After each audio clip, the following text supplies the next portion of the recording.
Hello, everybody. It's John Pollock and Phil Chertok with our UFC 278 post show, in which we have a new UFC welterweight champion, Leon Rocky Edwards. I, I think one of the greatest endings to a fight I have ever seen. I Just mean, I'm stunned as we are speaking minutes after watching this of what was just, dude. Kamaru Usman was just cruising. Leon, I cannot recall someone so broken in a fight that just seemed like, let's just get this fifth round over with. I mean, it was stunning. It was totally stunning. absolutely. I mean, we spoke last week about this fight and how it might play out, and I was predicting that Leon Edwards was going to win this fight, but this was certainly not the manner, and I was definitely doubting that prediction as we were heading into the fifth round. I mean, this is probably a ending to a fight that will rank up there among the biggest ever. I think like just it wasn't just the way this fight was going, where Leon Edwards actually looked very good in the first round, and then it just Usman turned it on for rounds 2 through 4 and was continuing that into the fifth. But then all of a sudden, it's there are 56 seconds left in the fight, and Leon Edwards, who's just showing nothing, absolutely nothing at the end of this fight, throws out this head kick and sleeps Kamaru Usman. And it is the combination of just this spectacular finish. It's a new champion. It's Kamaru Usman's second loss in his entire career since his second pro fight. Like there was just you couldn't have the stakes any larger. The significance of this loss be any higher. There were comparisons on the broadcast to Anderson Silva's, come from behind win against Chael Sonnen. I'm sure people would compare to Fedor losing to Fabricio Verdum. Just monumental upsets, but in the most spectacular fashion on top of it. Yeah, I mean, everybody, as you mentioned, the first round, Leon Edwards looked great. He was able to actually get a takedown, get mount, and take the back and look for his own submission. And you were thinking, wow, how could this, can he really do it? And then as the fight progressed, we saw that not really. It didn't seem that way, as Usman just took over, dominated with his wrestling and good boxing combinations. And I mean, everybody thought it was done. I mean, his corner was trying their best to motivate him. Din Thomas said he was broken. The broadcast. Dean Thomas literally came on in the fifth round and said he's not even looking his cornerman in the eyes during in between rounds because he's embarrassed. He's embarrassed by his performance. This man is broken. And I don't know, maybe Leon Edwards just I literally like during this fifth round, I'm like looking up Leon Edwards' age and like this guy, like this is going to be so detrimental to his career. He had to work so hard to get to this title fight. It's not like this was a giant marketable fight.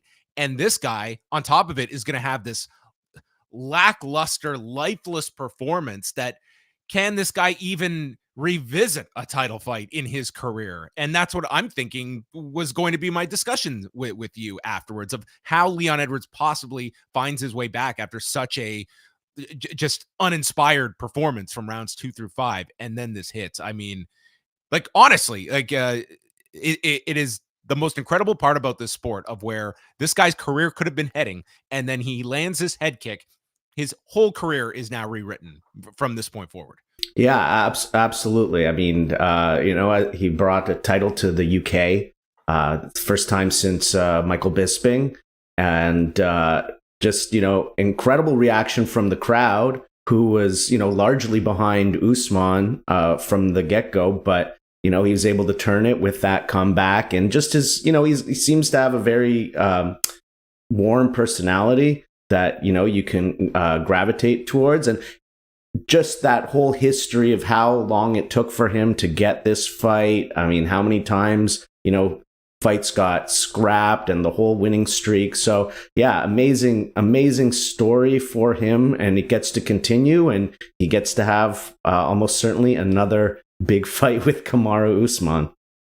Yeah. I mean, I kind of feel you have to do the rematch after this, although, you do have like Hamza fighting in 3 weeks, and stylistically, that's a hell of a fight with Leon Edwards and Chimaev. If you were to go with like an in between opponent, but it just seems so tailor made. Like this finish is going to be replayed ad nauseum on every single UFC broadcast from now until the end of time. That I just can't imagine that unless there's like a reason Usman can't come back. That I mean, this rematch feels like it could be very, very significant to do the third fight between them sometime next year. Yeah, and I mean, definitely comeback of the year kind of cemented with this performance, and yeah. So I obviously Chimaev, they're riding a lot on him, but it's you. How can you not give Usman this fight, especially not just because he's such a long-standing champion, but how this fight played out in particular. The only downside is that it wasn't the most thrilling of fights until that. No, I mean, there's a high probability that the next fight is just this exact same fight, except a different final 56 seconds. Like but people will be intrigued of lightning striking twice, I think, again, because, dude, this was just total domination by Kamaru Usman, save for the first round where he did have trouble. But Leon Edwards, like, bookended this fight with putting Kamaru Usman in the most danger that he has been in his entire UFC tenure. Yeah. That was a pretty exciting moment in the first round, and he wasn't able to recreate it. He did attempt some significant, some additional takedowns, but it was really the element of surprise that was allowed him to capture that in the first round, and he wasn't able to recreate any of that in the subsequent rounds. But he didn't need to, because he had that one trick pony. That he could fire off in that fifth round. We'll go through some of the highlights of the fight itself. But as you were waking up today, Phil, and realizing what you had to do on Saturday night, and you're skimming over this card, what were you thinking going into UFC 278? I wasn't. Well, the top three fights were pretty exciting. We had Jose Aldo versus Merab, and that was a pretty highly anticipated fight because Jose has looked so good. And then you have this Paulo Costa versus Luke Rockhold fight. Never. I'm sure you imagined it playing out exactly as it went. Never a dull moment with Costa or even Luke Rockhold on the card. Like, always, I don't know if the word is entertaining or just stupefying in the build up to the event. You know what was the word we kept using after SummerSlam with that Brock Lesnar tractor bit? We just kept calling it a spectacle. That's what I thought Rockhold and Costa was. Like that. Yes. For some people, that's going to be their fight of the year. It's not going to be mine, but my God, was it riveting for the 15 minutes it lasted, that we will certainly get into. As this was a card that man, they brought up the fact that they were at Elevation because they're in Salt Lake City, Utah, and I cannot recall a card where there were so many high-level athletes that some of them were just totally exhausted on this card. It played a big factor on this. It reminded me, of course, everyone goes back to the Mexico City card where Cain Velasquez kind of just became the icon when it comes to fighting at Elevation. But I remember that Denver card when John Jones fought Quinton Jackson, and they booked a bunch of heavyweight fights on there. I don't know why. And that was a pretty rough night to be watching guys just huffing and puffing their way. But there were just a lot of performances on this show where you just seemed like, man, there were some people that were not ready to go the distance here. And I think it played a factor on a lot of guys on this card. Oh, it definitely did. I don't even remember the last time that the UFC was in Utah or Salt Lake City. 2016, they did a fight night there. This is only the second time they've been to Utah.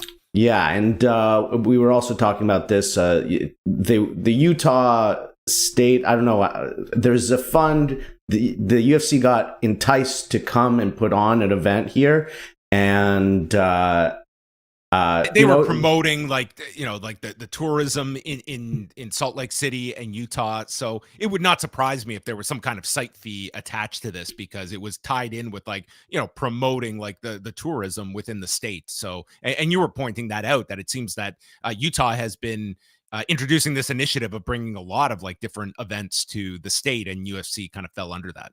Yeah, but to go back to the conditioning aspect, I guess, the fact that the last time that they were there, it was just a fight night. I mean, I don't even remember what it was, and I certainly don't recall cardio being an issue in that one. So could be that people were just unaware of the elevation. Although we did hear that Leon Edwards came 2 weeks early to make sure that he acclimated to the environment.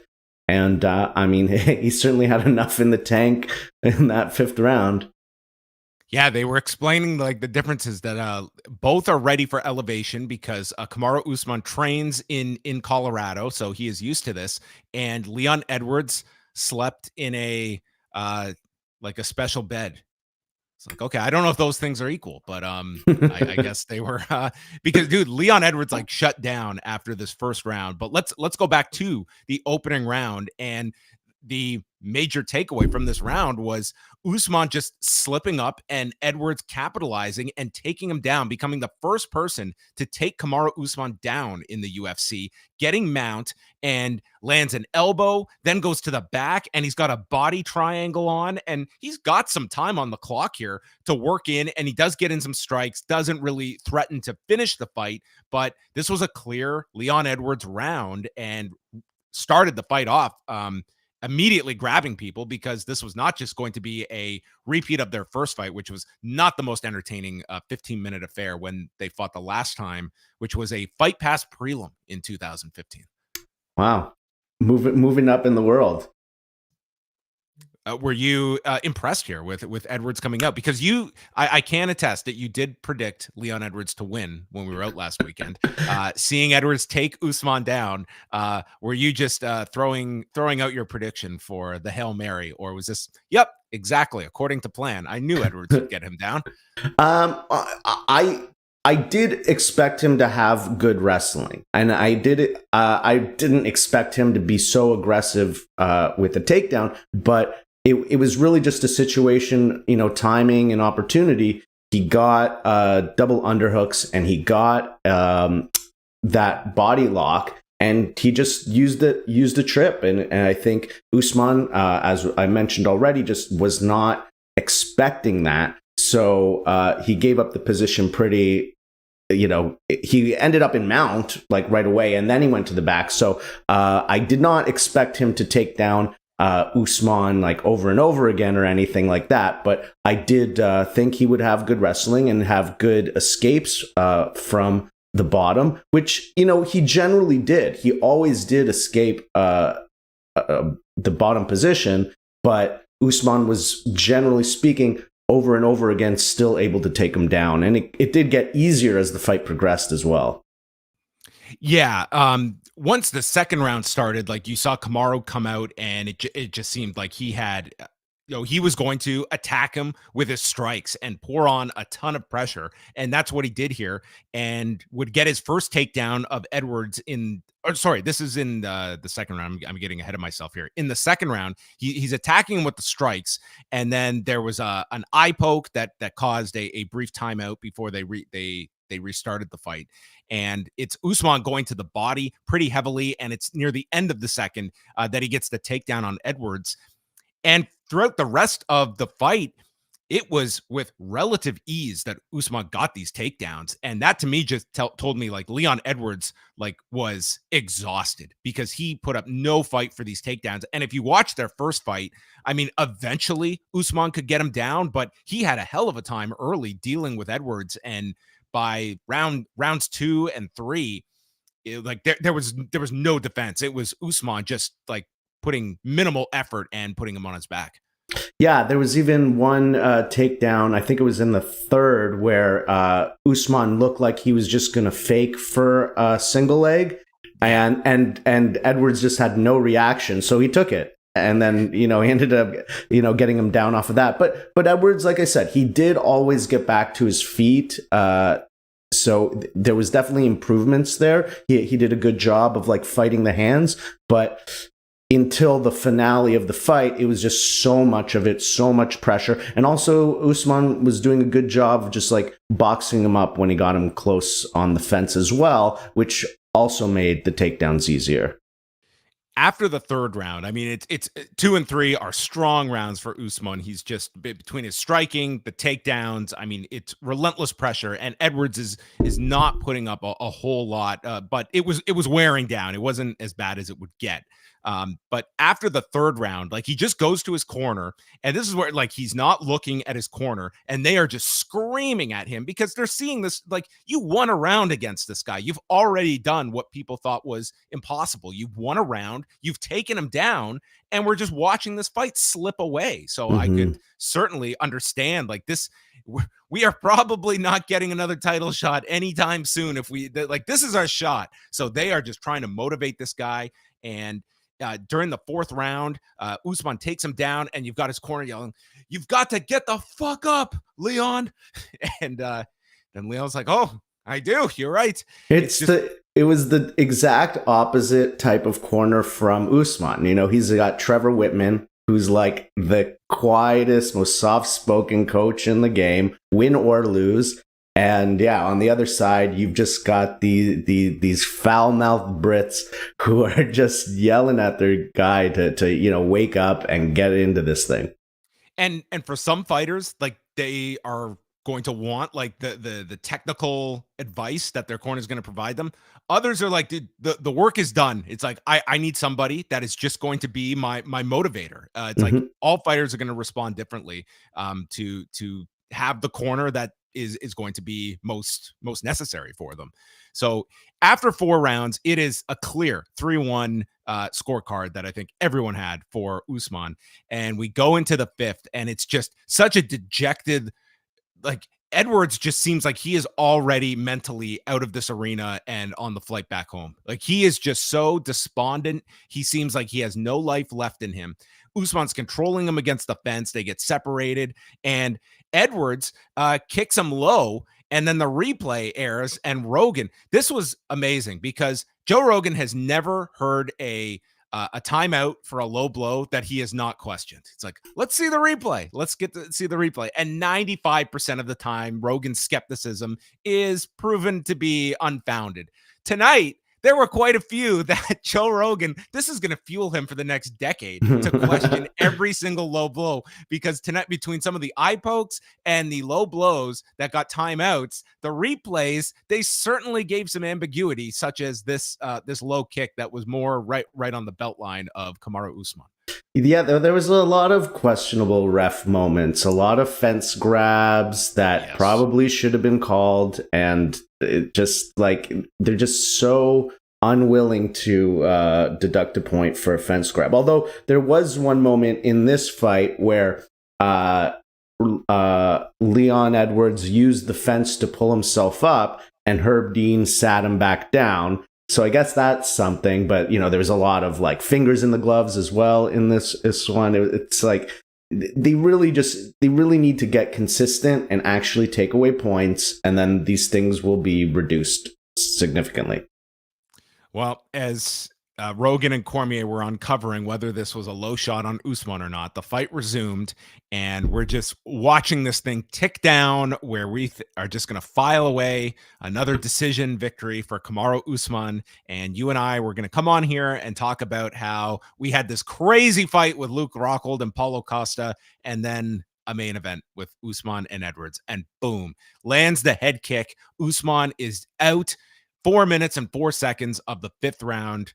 It was just a shocking end. And then Leon Edwards just gives like the greatest speech ever as Joe Rogan is in the ring interviewing him. He's yelling into the camera. It was a really awesome speech that he gave. Look at me now, addressing all the doubters. And then they play the Rocky theme throughout the arena for it. It was quite the scene. It was pretty incredible. I feel like this is going to be one of those all-time legendary moments that UFC is going to promote.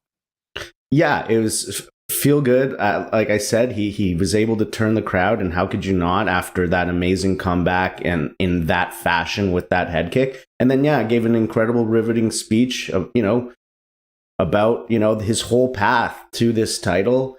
dealing with injuries, dealing with canceled fights, no contest against Bilal Muhammad. I mean, this fight got delayed. So, I mean, we were unsure if it would even still happen up until today, right? You never know with this game. But incredible post-fight speech to top off an incredible comeback victory. And you have to be happy for this guy. I got nothing bad to say about Leon Edwards. Odds wise, it's not in that realm of greatest like championship upsets. Like it's not Matt Serra. I don't think it's Juliana Pena, but it's kind of the next tier, mainly because not so much that there was this disparity between Leon Edwards and Kamaru Usman, but it's Kamaru Usman's run that he was on, the nature of how this fight was played out, and I think there was, from the first fight, I think Kamaru Usman had made a lot more improvements than Leon Edwards did that I didn't see too many people, aside from present company excluded, picking Leon Edwards to win this fight. Do you look at this as like a fairly big upset, or you don't look at it at that kind of grand level?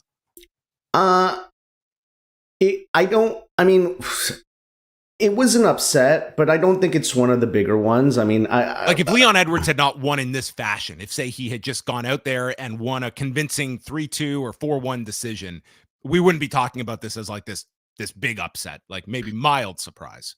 Yeah, exactly. Like, and the way that I sort of, as we were talking last week when I said that Edwards was going to win, I said if Kamaru wins, it'll look a lot like the first Masvidal fight.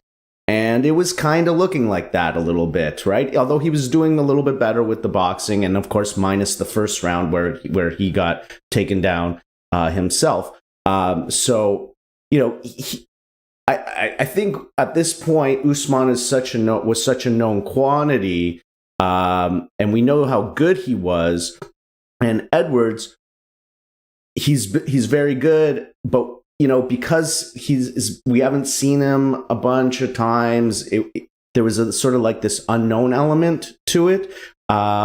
So I mean, it was an upset, but I wouldn't put it as like one of the bigger upsets that we've seen. Now, I bet going into that fifth round, the live odds must have been like astronomical against Leon Edwards. So I wonder if I don't remember them showing it on screen, but I mean, I probably would have had it at like minus 800, minus 1,000 at that point for Edwards to get the W.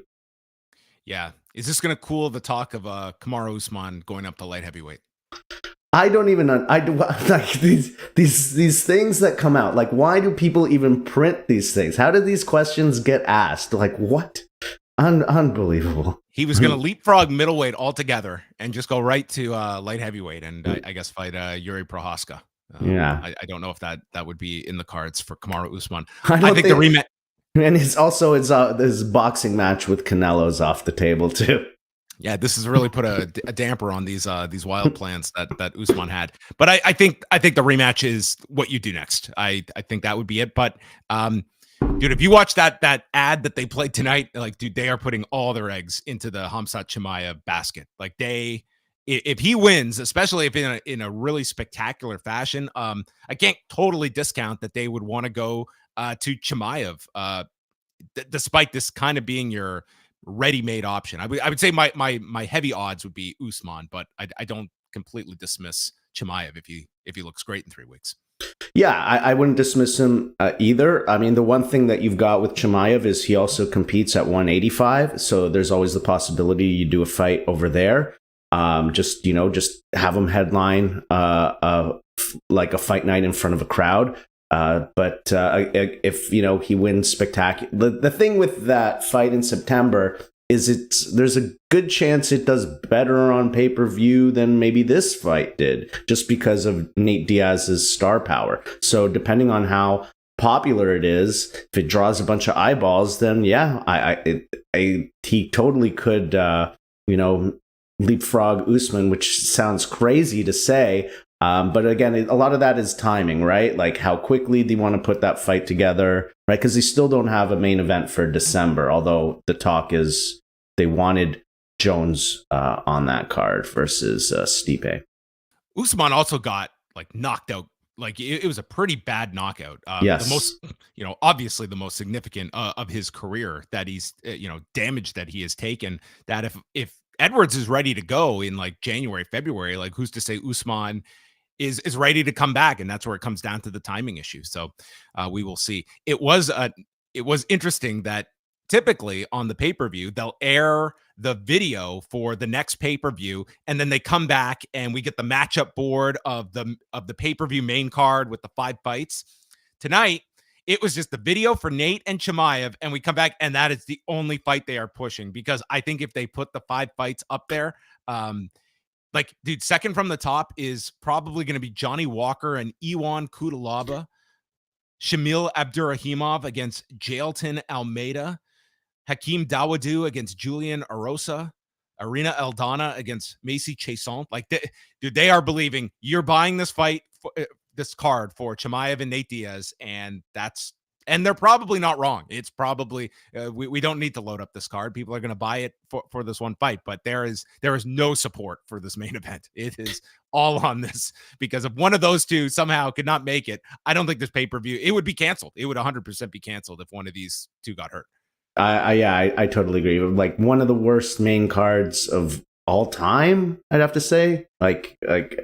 And even the main event, like as fun as it is, like seeing Nate, it's not a good matchup.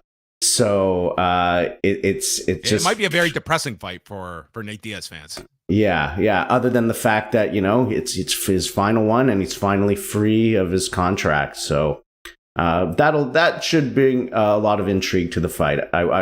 What the pre-fight antics might be the week of, all the questions surrounding his contract and the status, and although Dana's saying he's got a chance to win, of course.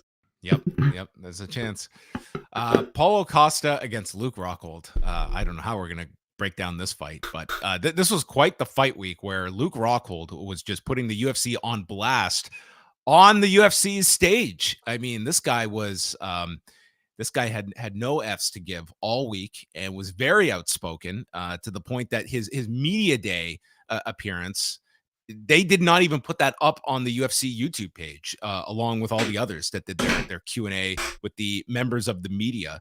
So it was very interesting. Like, he's like, listening to him, like I appreciate like the candidness that he had. I also looked at it that this guy, it was really hard if you're someone that's like looking into like a guy's headspace and where he is. This is 3 years removed from his last fight, and he was taking on a guy that was going to be very, very dangerous for him. I did not see this one getting out of the first round. It did, and I mean, it was quite the spectacle, as we will get into here. But did you follow any of Luke Rockhold's media appearances this week? And did you have any thoughts about kind of where he is? He's 37 years old coming into this fight, but it's been a long time since we've seen him. Yeah, I mean, well, in regards to the media appearances, I did see some clips of him on Ariel's show, and you told me about the media scrum he did, and so I did check that out. And yeah, I mean, it was very intense. There was a lot of bitterness there. It felt, on the Ariel's show, he straight up called the UFC a mafia. So that just led me to believe that this was in general going to be his last fight, because, how can you call your employer these things and expect any type of positive return back? And regarding, his age, like we've seen him like be brutally knocked out in several of his last fights, and he also has just a lot of wear and tear on him, injuries and all that. And Paulo Costa, even though he's lost his last 2 fights, the last one he didn't look that bad against Vettori, and he's right at the top of the division. So I was not expecting the best Luke Rockhold performance. Yeah, when you go down, like since the loss to Michael Bisping, which was over 6 years ago, he's only had 3 fights since then, not including tonight's with Paulo Costa. So Rockhold is out, and he has been given permission. He can wear a sleeve over his shin, and the fight begins. Costa looks in, I mean, both guys look, in tremendous shape, but Costa especially, like he just seemed to be in peak form here. Rockhold shoots in and he just starts getting drilled repeatedly. I thought this was going to be it almost immediately, but he comes up, he's all marked up on his forehead, but he's able to survive here. And it's Costa that gets the takedown and mounts Rockhold, but loses it. Costa was able to get a few takedowns in this fight and even get mount several times. He had no ability to maintain mount, though. It was just almost with ease that Rockhold escaped these. But a strong Costa round. Rockhold's highlight, though, was just attacking the body, and he just hit these big 4 body kicks. And kind of the theme throughout this fight for Rockhold was that, I mean, number one, he was totally exhausted. By the end of this first round, I can't remember a fighter being so tired. He was leaning over, but all of his offense was just, it was expending like what is going to be the most taxing, because that's going to be what I put out here. And I mean, this guy had an unbelievable amount of heart to make it through 15 minutes. But at the end of this first round, if you had told me, what are the odds this guy's going to make it another 10 minutes? I would say absolutely zero. Absolutely zero. This guy is going to make it 2 more rounds because he looks like he is about to faint. Yeah, I mean, I think, yeah, this was the level of like fatigue that he was demonstrating. Like, as you mentioned, it's very, you can't think of a situation in such a high level fight where it was like that. Like, I think back to like Rodolfo Vieira when he got submitted by, I don't even remember who it was, who like some like minus 1,000 or some plus 1,000 underdog. But that was not such a high stake fight. And Luke Rockhold is somebody who's been known for conditioning through his career. I mean, he's never really looked tired. So, but I think, the layoff plus the altitude plus the nature of the fight, it was crazy from the get-go. That all played a big factor in that. And yeah, I did not think it was going to last, but oh boy, did it. Surprise, surprise. So Costa wins the first round. In the second, Rockhold comes out and he's aggressively going for the body. He gets a takedown, but when Rockhold would get on top, it was just like he had so much, he was just leaving openings and just seemed to be, creating these own problems for himself to not be able to capitalize with these takedowns. Cormier is noting, and this is Daniel Cormier speaking, who's been a teammate of his for over a decade. I've never seen Luke Rockhold this tired. So, I mean, that is really telling, considering the source here of Daniel Cormier. But then every time, like, you're thinking, how's Rockhold going to muster this? Like, he would come out with something. Like, he landed this left hand and stunned Costa. And the thing is, Costa is also getting tired here at this point. So you're starting to get into this territory where both guys are gassed, but neither is going to give up here. And it's just Rockhold continuing to expend so much energy. And Costa then punches him right on the cup. And he thinks the fight is over. But referee Mike Beltran is explaining, no, you hit him in the balls. And Cormier is on commentary. He's yelling for Luke, take the full 5 minutes. Yes. Take the whole 5 minutes. But he only takes a minute 25 of it, perhaps sensing that he can see Costa is also tired and doesn't want to give him a chance to rest. I don't know, but he needed these full 5, but he did not take them. I thought this was another Costa round. And then we go to the epic third round. They like, if they had energy meters, they would have been like flashing red. Like, this is game over. Reach into your pocket if you want to continue playing the game, because we need some more coins. Costa loses his balance. So Rockhold leaps into his guard, but Costa quickly gets out. Rockhold is just throwing everything, blasts him in the nose.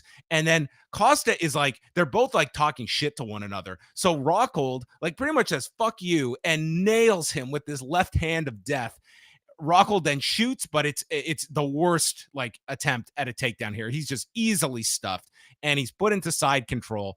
And this is where they're swearing at one another. Rockhold reverses. He gets on top. This crowd is going nuts at this point.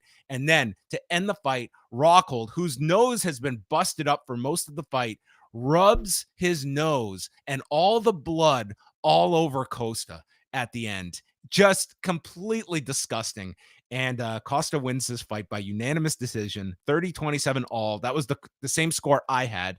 How did you score the fight, Phil? I mean, this is one Uh, where, I mean, it was, I had it 30-27 as well, but I feel like we need to like make it 30-26 and remove 1 point from Luke Rockhold's score just for the disgusting blood smearing moment at the end of the fight. this was totally gross. And yes. dude, Joe Rogan calling this replay, he watches the replay and he's like, that is so hilarious. That's so Luke Rockhold. It's like, of course, that is your reaction. I am appalled watching this. This is the same promotion that they had to replace the ring canvas on Fox because they didn't want blood to be shown on network television. That's how worried they were about their perception. And now it's like, zoom in, get the replay. He's wiping his nose full of blood all over this other man. So this is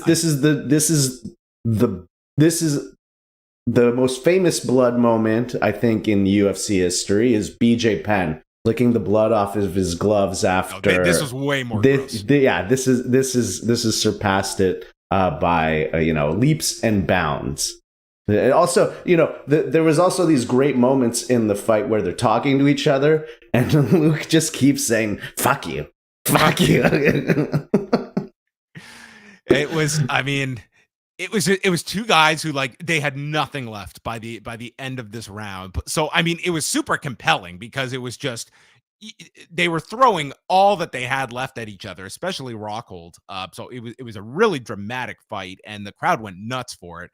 And then after the fight, Costa gets interviewed, and then Luke Rockhold says he can't do this anymore. He's talking about all that he's been through the last few years. I'm fucking old, and that looks to be the end of Luke Rockhold's career. I cannot say that that sounds like a bad decision to be making at this point. Just given everything, like this week, it was weird. Like he seemed to be really into this return, but at the same time seems totally completely diametrically and philosophically opposed to everything this company stands for. That I just don't know if this is really the avenue you want to be continuing down, and that this performance really did. I'm sure the elevation affected this. I've never seen Luke Rockhold this tired ever in a fight. So that part was a bit jarring, but yes, this does bring an end to Luke Rockhold's career, if you believe it will be the end of his career. I mean, I think it'll definitely be the end of. Well, I mean, I don't know what his contract status is, but I would assume that this is the end of his run in the UFC. I mean, he just like against he was a Strikeforce guy. He's a Scott Coker guy. So if I see him again, Bellator wouldn't surprise me.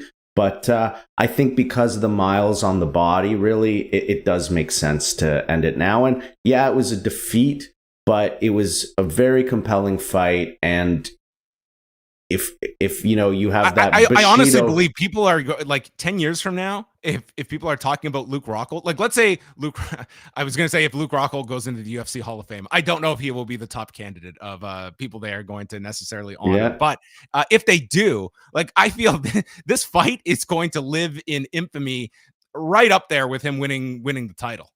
Like I think this one will be like this fight will probably age very well with people in terms of their memories of Luke Rockhold and his legacy. Yeah, and like historically, people have kind of been sour on Luke Rockhold, not because of his skills or anything he does in the cage, because he just sort of comes off as like one of the most obnoxious personalities outside of the fight time. But with this performance and a pretty feel good speech at the end, you can't help but have a soft spot for him as maybe he makes his last appearance. Yeah, I would say if you did not hear all the stuff this week, and just like it's one thing when fighters are outspoken, it's quite another when they're doing it on the UFC's turf during the promotion. Like we saw a bit of this with Tony Ferguson earlier this year, but this was like exponentially more.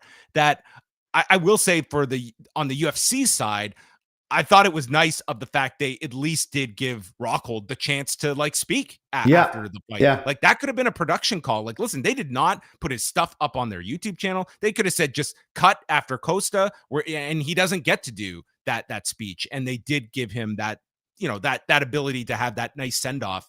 And also, as he's leaving the cage, Cormier gets up and gives him this big hug that's caught on camera, which was a cool moment as well. And just watching those two, like, it really struck me that really does conclude that big AKA era with Kane, Rockhold, Cormier, and Khabib now all gone.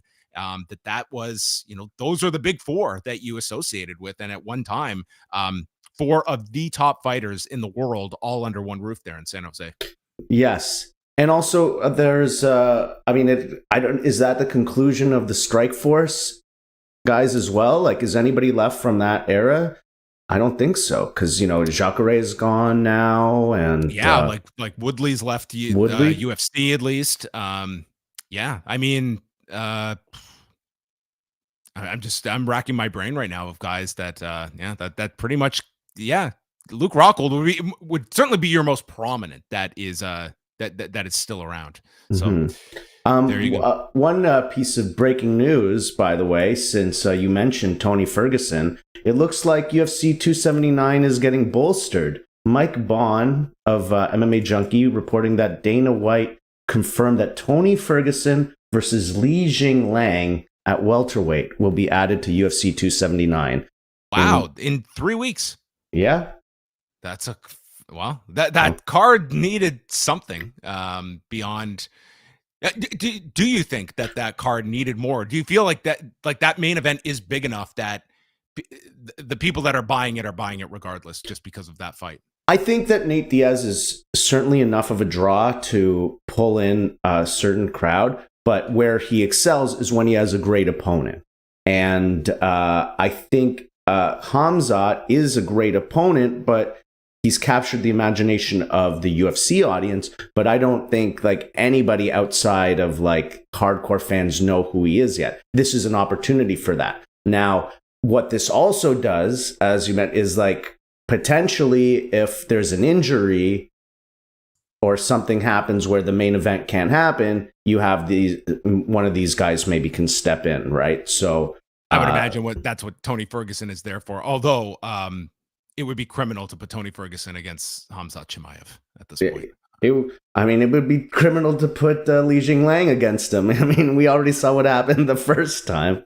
Yeah, that's that's a very, very rough knockout that Tony Ferguson is coming off of. And I mean, that's a very quick fight to make for 3 weeks from now.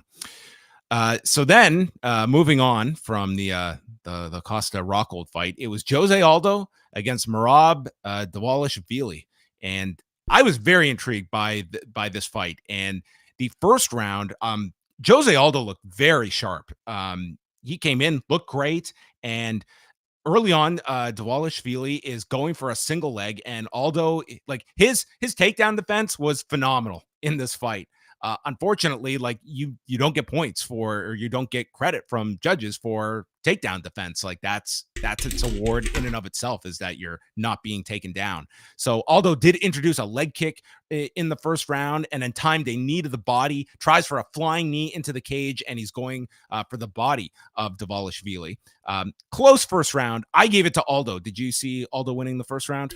I did, but it was a very, very close round, and so I don't think there's anything wrong with saying that Merab won this one either, but I did give it to Aldo just because I thought he had like the stronger strikes, and he was able to escape those takedown attempts with relative ease. The second round, Aldo is continuing to defend takedowns, and you have to wonder if that was starting to kind of wear on Aldo as well. He's pressed against the cage. Merab is starting to get, he's controlling this round. The crowd is booing as he continually shoots for takedowns, and that was kind of the most interesting part here, because over a 15-minute fight, Merab typically averages over 7 takedowns per fight. He got none in this, and Aldo, his takedown defense is like 90%. So one of those was going to win out, and it turned out to be Aldo. So third round, I had it even after those 2 rounds. And then the third round, this was the most clear-cut round. Merab just walked him down, was striking. Aldo had definitely tired by the third round, and Merab still could not take him down, though. He went 0 for 15, somewhere in that neighborhood, but did use his striking here. He was clinching with Aldo, knees to the side, and won that round. So I had it 29-28 for Merab. Afterwards, the judges scored it 30-27 and two 29-28 scorecards, none of which I had a big issue with because I thought the first two were close rounds. And but I did give Aldo the first. Yeah, I gave him the first as well, not the second. I didn't think the second was that close, really. I know that, what was it? Pedinaris in the corner said, only if a judge scores stalling is they going to give them that round. But it was that round, Aldo really didn't get anything off. So even if it was quote unquote stalling, that was the offense of the round. And so I think you had to give it to Merab. Yeah, I think this was one where, I mean, Aldo's takedown defense was phenomenal throughout the fight, but I mean, that's not going to win you the fight. And he looked very sharp in the first round, but it just seemed like that output just depleted in the second and the third. It was pretty much, there was nothing, essentially. So that was kind of the fight. And then Dvalishvili wins. So his unbeaten streak has now extended to 8 fights that he has won in a row. So Joe Rogan asks him, your training partner is the bantamweight champion, Aljamain Sterling. And he gives this long answer about the potential of fighting Sterling. And he asks for people to no longer ask this question. We are brothers. And he goes over and he hugs Aljamain. I was waiting for the follow-up. Merab, does that mean you're picking TJ Dillashaw to beat Sterling? Is that what you're hoping for? Because what are we doing here? Are you just going to fight other guys and not go for the title? I don't know. Look, we've heard this before. I mean, George St. Pierre, when there was discussions of upcoming, newly retired Rory McDonald, when he was early on in his career coming up, George St. Pierre made it clear that he wasn't going to fight a teammate. And, for some people, and it's not just, a sport, it's martial arts. There's brotherhood in that. And for Merab, that seems to be important for him. But yeah, of course, it puts a damper on his career prospects. But there's a lot of good talent in that division. So I think that there's a lot of opportunities for fights that you can do in the meantime. And, it's a type of thing you can revisit, in a year if Aljo has really, has defended his belt multiple times. But there's a lot of good people waiting. So, if Merab is unwilling to do that, then, he can fight those guys. Just looking at the stats that they put out. So Merab was 0 for 16 on takedowns in the fight. But his output just extended as the fight wore on, had a very big third round. So 16 takedowns, nonetheless, that Aldo was able to defend is no small feat, but it does end Aldo's 3-fight win streak because plenty of people thought that Aldo could be in line for a title fight if he won this, especially against a guy the level of Merab. But in Jose Aldo, no, he did not win this fight, but I think this guy has plenty of fights still available to him. It's, he came out and they were given granted, he has reached that status where he is now in almost like this legendary light that people place him in. He's still 35 years old, which is remarkable to me that it's all that he has done so far. But to me, he can still compete with a lot of bantamweights.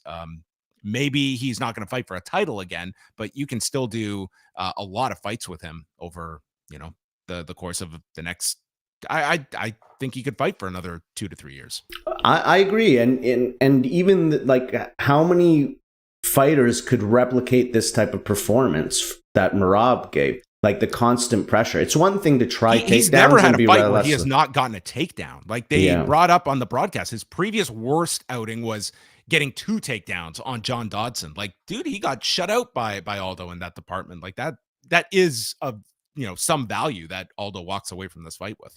Yeah, and just the Merab's cardio output, it's not easy to replicate that. So what about Corey Sandhagen? That'd be a good one.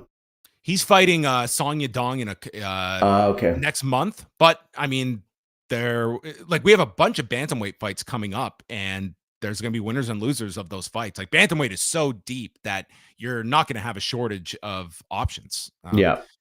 And Merab can have his pick of the non-champions that he can go through. Hard fights that at least temporarily are not leading towards a championship fight. But who knows? I mean, Aljamain Sterling, that's hardly a gimme that he beats TJ Dillashaw either.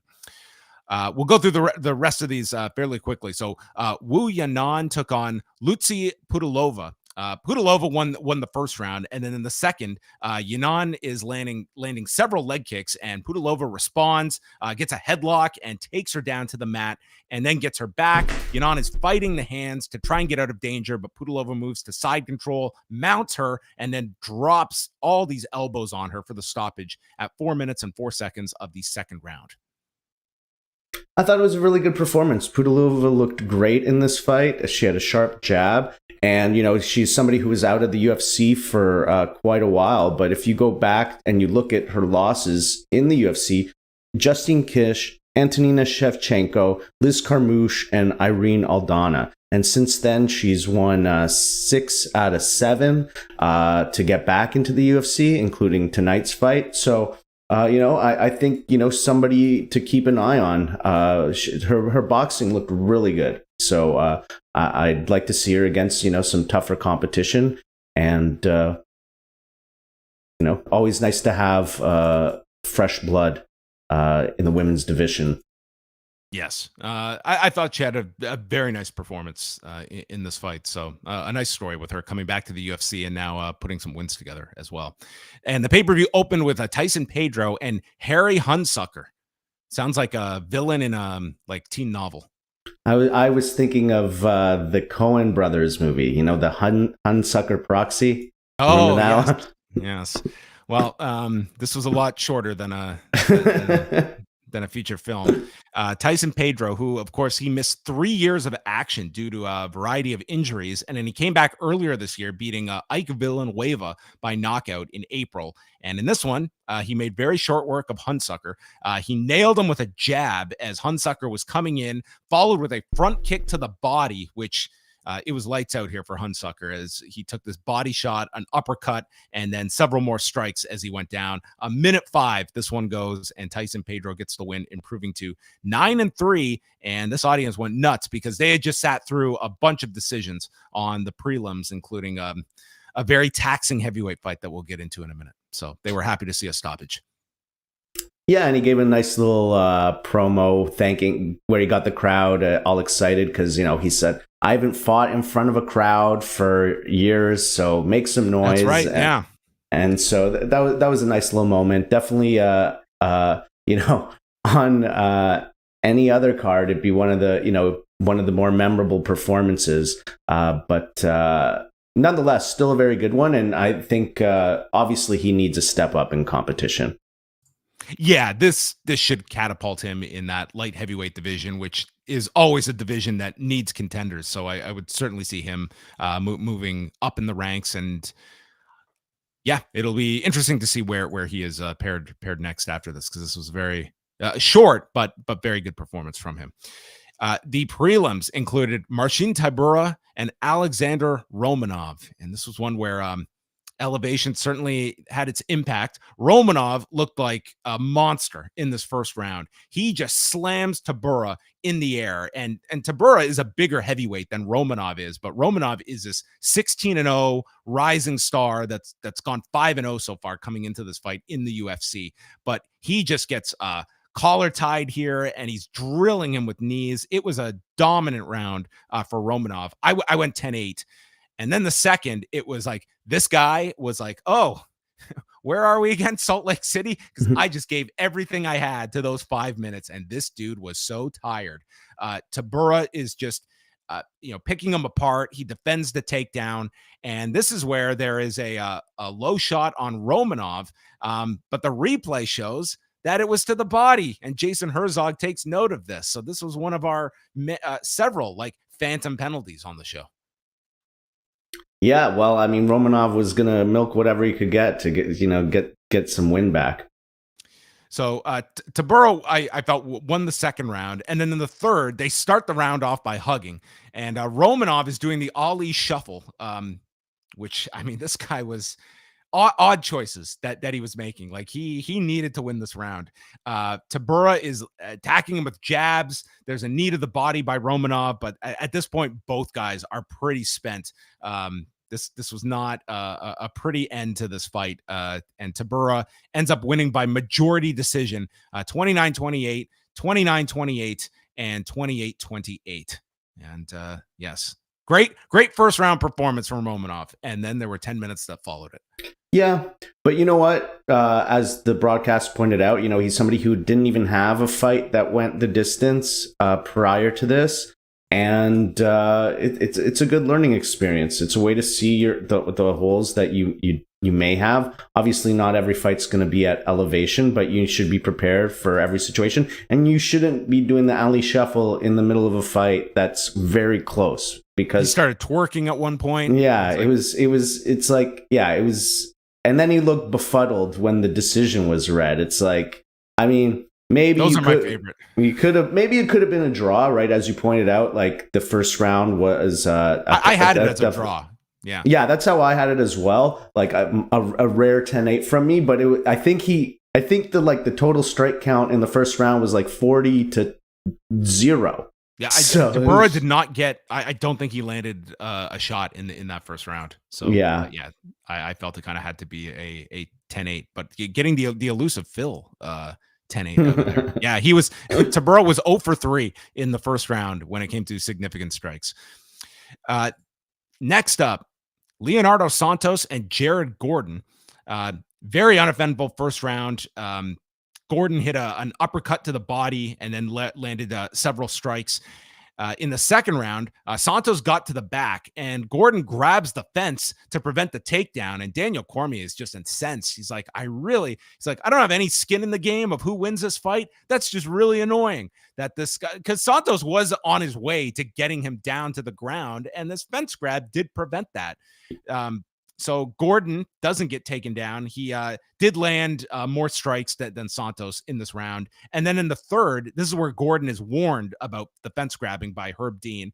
And it's Gordon pressing the attack. He's certainly the fresher of the two, and he's landing with jabs. Santos tries for a single leg, and he just holds on. He's got nothing as the crowd is booing, and they just end in a clinch at the end. 30-27 scorecards across the board for Jared Gordon. That was the scorecard that I had. And then Jared Gordon, after winning, they've got the camera on him, and he's there on camera just long enough to realize that they are not sending anyone in to interview him. And he did look kind of, he looked a little disappointed that he wasn't going to get to speak. But if you were looking at the time, they had to squeeze in that heavyweight fight before the top of the hour, so they had to get going.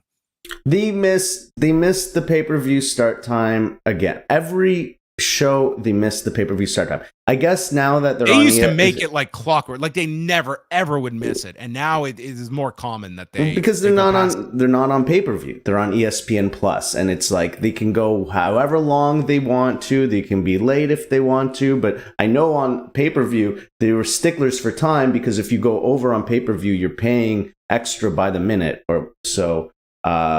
Anyway, it's very frustrating watching these cards go long on the prelims. Sean Woodson against Luis Saldana. What a fight this was. My God. I forgot because this was like 8 hours ago. So Woodson is just ridiculously tall for featherweight. I mean, he's not very, he's skinny, but he's so tall. For this weight class, and he's using his reach early on, but then Saldana clips him. Woodson goes down and he's hurt, but Saldana doesn't follow up. He knocks him down, and then I don't know what he was doing. It was like he was just walking away to admire his work, but it's like the fight's not over. He's not done, but he's compromised. You could have finished him.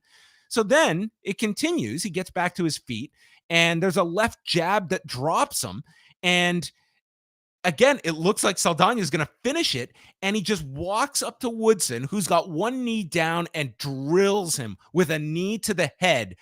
Saldana thinks that the fight's over. He's celebrating, he's cheering, and Mike Beltran, who was awesome on this show. This guy didn't put up with anyone. He was swearing at these guys. He was just having none of it. And he brings Saldana down and explains this was an illegal knee. I thought he was going to get disqualified. This knee, like, dude, it hit him hard. This was like Peter Yan and Aljamain Sterling. Like, it hit him flush. And the fight continues. He got a point deducted, but this was a very strong round for Saldana. So I had it 9-8 after this one. But what a bizarre round where this guy literally had this fight won twice and prevented his own win. Yeah, absolutely. One of the worst fight IQ performances, and there have been a few in the last few months, but just yeah, the first one was really crazy because like he dropped Woodson and Woodson's like wobbled too. Like it's not like he dropped him and he just gets up like, oh, you clip me and I'm down. Like he, as you said, he severely compromised at that point. And then yeah, the next one, just the knee to the head, just awful decision making. And then he celebrates on the cage. So I think that there was an element of an adrenaline dump that happened as well after that. Totally. Like this guy for the second and third rounds, it was the combination of it. Like he exerted all this energy mentally. You think you've won the fight.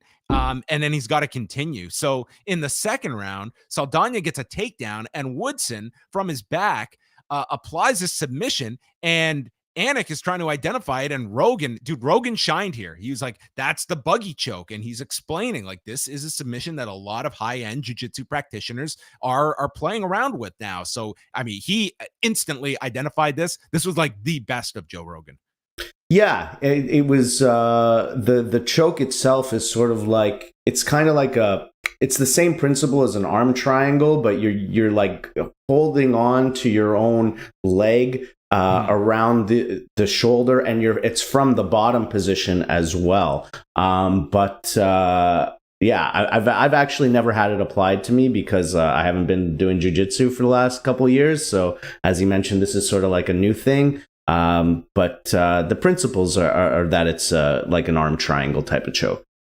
So yeah, Woodson had this applied and had it for the rest of the round. He couldn't submit him with it. So I still gave Woodson the round. But then in the third, both guys are tired. It's getting pretty sloppy here. And it's just, getting to the end of this round. Saldana's striking. It wasn't pretty, but I thought he was the more active of the two. So at the end of this, my scorecard, what did I have here? I had it 29-27 for Saldana. The scores were 29-27 Saldana, 29-27 Woodson, and then the third judge had it 28-28, so it was a split draw. I did not feel that bad for Saldana because he should have won this fight. I still scored the fight for him, even with that point deduction, but he did not get it. Unfortunate, but man, you pried that victory out of the jaws of defeat. Oh yes, yeah. I say he pulled a draw out of the jaws of victory. I actually did score a draw because I did not give that first round like the 9-8 as you did, and yeah, he has only himself to blame. Just a horrible, and you could see it on his corner's face too. They were like after the fight, even before the scores are read, they're like, dude, like what were you doing in there? It's not at the level that, Kamaru Usman will go back and watch this fight, and it's going to be very hard to watch knowing that it's like it was like, I just got caught and I went out. But this guy is going to rewatch this fight, and he's probably just going to be very angry watching this second round. Yeah, and I don't think that the UFC is going to be too happy with him either. So I don't think he's going to get an upgraded spot for his next fight. AJ Fletcher and Andre Lausa. The first round, Lausa won, where Fletcher was burying up his strikes, and then Lausa found his range and stunned Fletcher, and Lausa just charged in, landed a knee to the body in the clinch, and then hit this great-looking uppercut and a double leg to end the round. In the second round, Fletcher gets taken down, but he's back up, and this round, Fletcher's nose is all bloody, but then he starts unloading on Lausa, and he gets rocked. And this dude looks like he's out on his feet, but and he's just eating all these strikes from Fletcher. At one point, Lausa turns his back like he wants out at this point, but the referee, Mike Beltran, he lets it go, and Fletcher eventually shoots on him because, dude, Fletcher spent everything. This was our first like extreme gassing out situation because Fletcher just annihilated him. And to be quite honest, I think like you could have called this. Like he literally turned his back to the fighter. Like he was done. But anyway, Lausa got taken down and this allowed him to recover. It was an unbelievably crazy round. And then Lausa comes back in the third round, and dude, Fletcher is on empty. He's got nothing left, and Lausa just dominated him on top with elbows, with strikes. It was like a one-sided round at the end of this all. So Lausa wins by unanimous decision on scores of 29-27 and 29-28. But again, Fletcher, I was stunned that he didn't get the win in the second round, but that was it. He had nothing left. Yeah, it was a pretty entertaining fight until sort of like the last part of the third round. I feel like Lausa could have maybe gone for the finish, but I think he'd lost 2 in a row, and so maybe he was just trying to make sure he got. Sorry, I think he was just trying to make sure he got the win and not take any risks. But yeah, Fletcher was. I'm shocked that he actually made the finish because he was so exhausted by that third round. Yeah, so common occurrence on this show, dude. There were some tired individuals here that are not going to be raising their arm the next time they go to Salt Lake City. And Amir Albazi versus Francisco Figueiredo. This one only went around. Albazi was coming into this fight. He's 2-0 in the UFC and 14-1 overall in the flyweight division. Figueiredo threw a kick and then immediately got taken down as a consequence. And Albazi is dropping these big strikes on him. Albazi then hooks the leg, takes him down a second time, and gets to the back, rolls to the rear naked choke, and gets the submission. Rogan and Cormier very impressed with Albazi, calling him a contender, and he wins at 4:34 of the first round. And the funny part was that when Rogan went to interview him, he consulted with the translator, but then said, "I'm just messing with you. I don't need a translator." And then he said, "The flyweight division is full of killers. I'm the biggest one. The king is back. He wants to fight in Abu Dhabi, and I'm going to submit all the black belts." I thought this guy was great. Yeah, I mean, I didn't really get his little practical joke on Joe Rogan. It didn't really make any sense. But he had a good speech ready. Yeah. He was ready for it afterwards, and yeah, I mean, it's very impressive performance against a significant opponent. So yeah, flyweight, a division that was on life support not too long ago is one of the most exciting in the UFC. This guy, he's 15-1. He was a giant favorite on this card. He was a minus 475 favorite. So he's another name to watch in the division. Orichi Lung versus Jay Perrin, the Mongolian murderer, as he was. Joe Rogan loves this nickname. He said he thinks it's just the best nickname, the Mongolian murderer. Is that the best nickname in MMA, Phil? No, it's not the best nickname in MMA. It's not even the best nickname on this fight card. Well, tell Joe Rogan that. He loved this. So Orichi Lung is coming back down to he's returning to 135 after competing at flyweight for several fights. He won the first round. There was a left counter that stunned Perrin. Orichi Lung was very quick on his feet. He was landing a lot of counters. In the second round, Perrin got on top in half guard, but then they're back to his feet. Orichi Lung then takes a right hand that stuns Perrin. Good technique. He was using calf kicks, his hand speed, his head movement, all on point. He was up 2 rounds. And then in the third, this is where Orichi Lung is very quick with his hands, but then Perrin gets going and connected with a knee to the face, got the takedown, and they had a big exchange in the final seconds, the most significant exchange of the fight that Perrin got the better of. So I had it 29-28 for Orichi Lung, which was what all 3 judges scored it.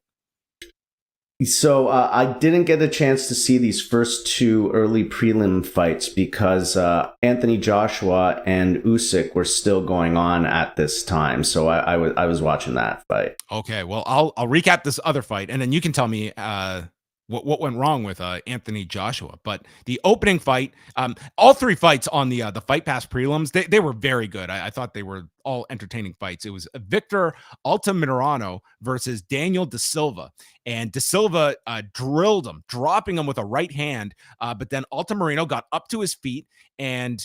Altamirano snuck in a knee to the body that puts Da Silva down, and then he was attacking with body shots, hammer fists, and he got on top and elbowed Da Silva, cutting open his forehead. And Altamirano is destroying him with elbows, and Da Silva has not given up his guard play yet. He's still eating all these shots, but he's trying to get something from his guard, but finally gets finished with elbows as he's just covering up and really has no defense at this point. So Altamirano wins at 3:39 of the first round with the TKO victory, and that concludes UFC 278.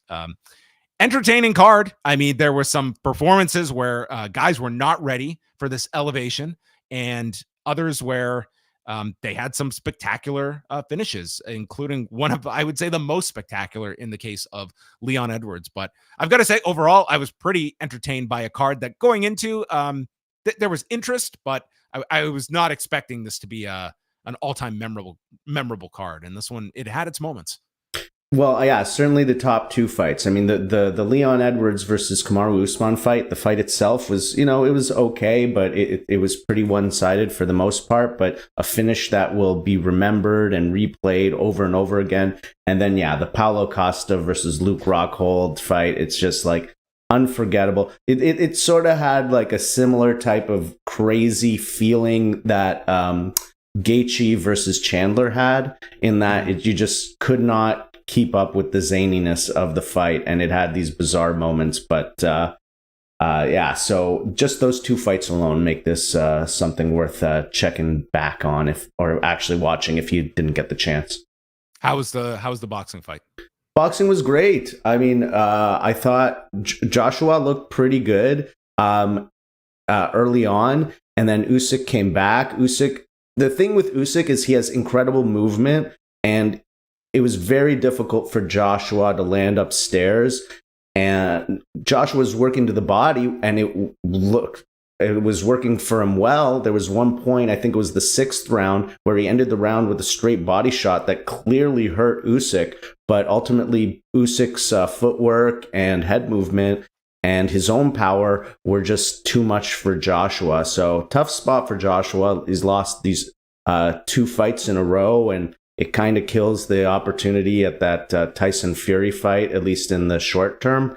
But he's still a huge star, and I have no doubt that there's people would still be interested in seeing him fight. And then Usyk, it's an amazing story. I mean, it was a great quote unquote upset the first time it happened, and then the war in Ukraine happens, and he's on the front lines there, and they give him an exemption to leave, and so there's a lot of that is like on his back for this fight, and so it made it really compelling. I thought it was a very good, entertaining fight. I mean, high level boxing is like one of my favorite things to watch, and this was definitely that. Did you catch Kayla Harrison's fight at all this afternoon? No, I didn't get a chance to see any of the PFL or MVP versus Mike Perry. Yeah, Mike Perry won a decision against MVP. I mean, semi-surprising. Kayla Harrison just steamrolled Martina Yindrova. It was just, I mean, mechanical. I mean, she just took her down and worked and got mounted her, got an arm triangle, pretty simple. And it sets up the third fight between Kayla Harrison and Larissa Pacheco for later this year. They fought twice in 2019. So it's kind of just Kayla Harrison. I mean, Larissa Pacheco, she's at least won all of her fights since they last fought. But I mean, it's just, there's such a grand disparity. They have the odds up, like the in-fight odds on the screen for PFL. So during the fight, if you wanted to wager, Kayla Harrison was a minus 20,000 favorite. Oh, wow. I was like, I have not even seen a number like that in my life when it comes to odds. Yeah, so that's crazy. I mean, I do have to give tip my cap to Kayla Harrison, because even without these opponents, she has been able to create a name for herself in the MMA world. And of course, she's getting paid significantly by PFL. And, hopefully at some point she does get some type of significant fight. Does seem like there's an opportunity for a Cyborg fight to happen. So it would be nice if they could make that, put that one together. Yeah, I mean, that's ideal. I have no issue with someone that is just make as much as you can in the sport for the limited time that you can do it. I think she's 100% made the right decision in her career, and hopefully they can put together like a sizable fight, and just to see the curiosity of like what the level of interest would be for that type of fight. But I will say PFL, like, they got creative here, booking this fight in London.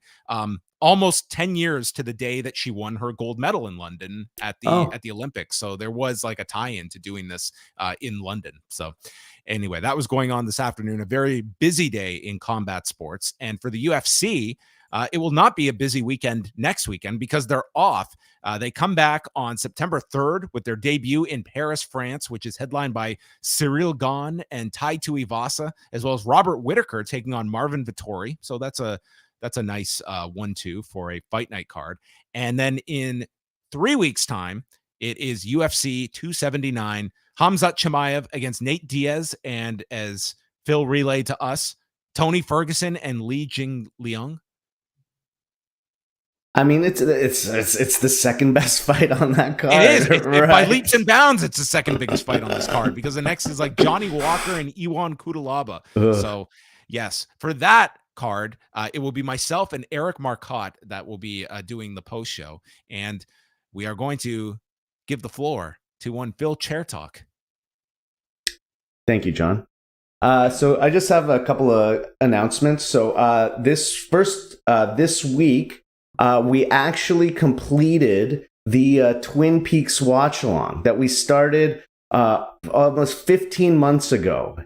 And many came and many went, but ultimately 3 were standing in the end. Chris from Ottawa, aka Hacksaw Jim Powers, myself, and Kendall, the one true king of Ohio. We made it through 3 seasons of one of my favorite shows of all time, and it was great to rewatch it. I hadn't seen it in years, and I'd forgotten all sorts of things, and it was just lovely, bizarre, surrealist entertainment. So thank you to everybody who participated at any point, and thank you to Chris and Kendall for making it through with me to the end.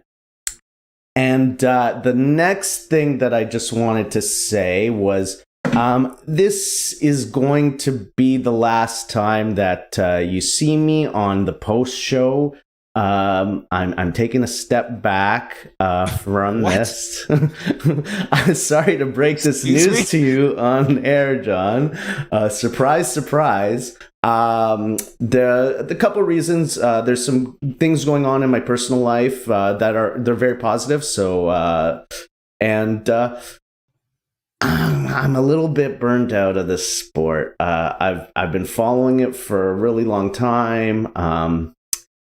And I just don't get as excited about the cards typically, and I don't follow it as closely as I used to. And I think you need to be a good, somebody who's like really paying a lot of attention. And thankfully, the post world has one Eric Marcotte who is just on top of this game and knows it, knows these fighters and fights better than me now. So he's going to do a great job filling in for me. So yeah, that's the news. I did want to just have a few thank yous to anybody who's helped out throughout the years with some video production stuff. So I'd like to thank one Davey Portman, one Jordan Goodman. I'd like to thank Richard Avian, Neil Flanagan, Mr. Wei Ting. Of course, I have to thank Eric Marcotte. Dude, you're just a straight gangsta, and I know that you're gonna kill it on these shows, because me and you have talked about how much he's improved since starting this stuff, and he's only gonna get better. And then I want to thank my daughter Violet, who has suffered through many UFC cards on Saturday nights and, some shitty Sundays where I'm tired and not the most joyful person. And then, of course, last but not least, I want to thank you, John, for giving me this opportunity and inviting me here. It was something that I wanted to do, and you let me do it.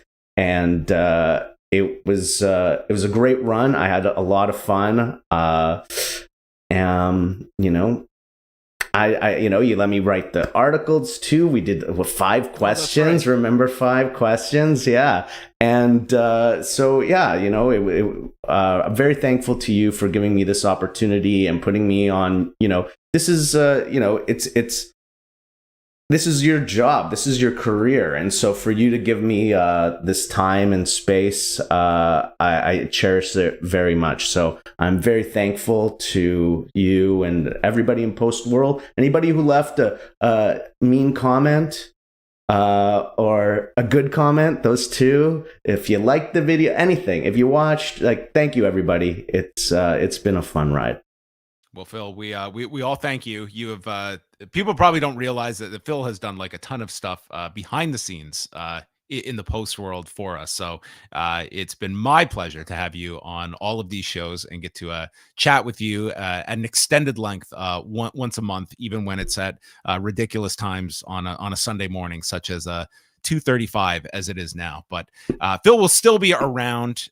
He is always a member of the Post family, so he will still have his presence felt here at Post Wrestling. Yes, absolutely. I'm not disappearing entirely. We do have what do they call it? Is a super chat, Jakeinator, with some nice words thanking me for everything I've done over the years. So thank you, Jake, for that, and some other nice words coming in from Brandon and Dickie Bird and Yaparka. So thank you very much, everyone, and Let's end it on this note. Is there any fight that you would more prefer to watch with Brandon from New Jersey than Paulo, Costa, and Luke Rockhold? I feel like if I was going to watch a fight with Brandon from New Jersey, it would have to be Fight Circus, because that's his that's his thing, and I have no doubt that his commentary would be on point. Well, in the spirit of Elite XC, we will move on from that. But thanks to everyone for tuning in for the UFC 278 post show. Again, we'll be back with UFC 279 in 3 weeks' time, and that will be myself and Eric Marcotte. So look forward to that. It's very late. Thanks to all of you that stayed up with us or downloaded the show on Sunday like a normal person would, but we appreciate all of you. So thank you for tuning in, and that wraps up the UFC 278 post show.